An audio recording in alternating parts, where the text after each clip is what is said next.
Who in this room has ever been in a meeting where you left the meeting and someone's like, yeah, we got consensus. We all agree on this.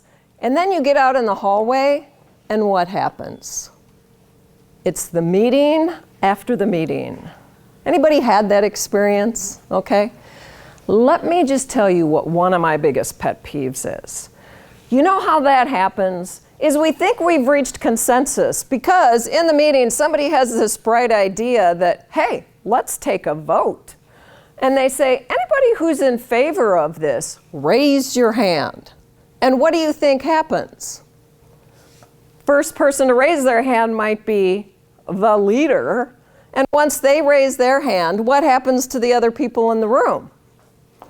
They start to raise their hand because they recognize that the person in power is for that. So it's like, well, I might as well raise my hand because I want to look good. I want to get along. So they raise their hand. And even though those abstainers who are going to stick to their values, they're watching this go on, but yet they look around the room and they're kind of like, crap.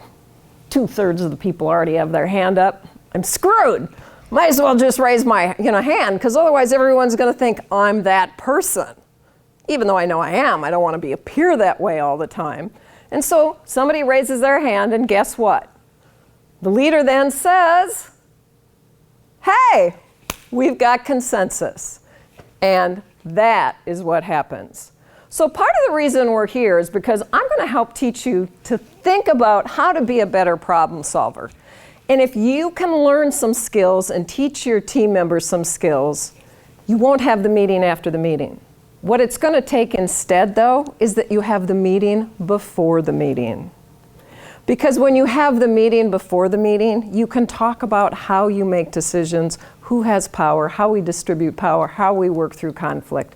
So let's get to it.